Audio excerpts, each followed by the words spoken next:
Выходит в свет 15-й номер авторского проекта «Наши лица». Это спецвыпуск. Он называется «Граница». И здесь граница не только территория, которую отбирают у ингушей.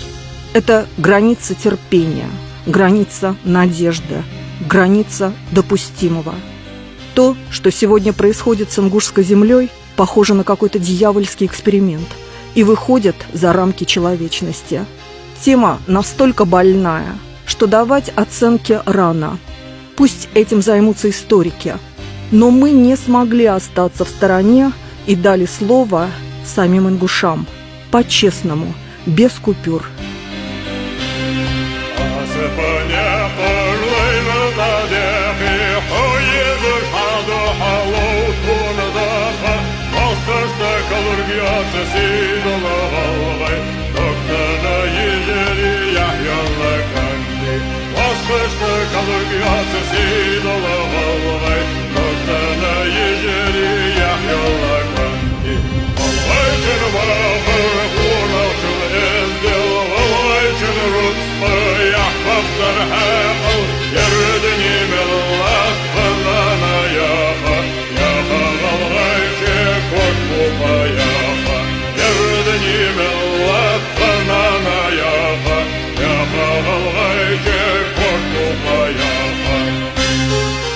Нам выпал уникальный шанс показать пограничное состояние.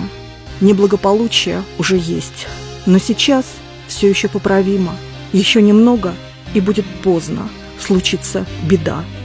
В этом выпуске также переизданная книга классика ингушской литературы Исы Кадзоева «Хатор», то есть «Трагедия». Иллюстрация белорусской художницы Екатерины Мартинович.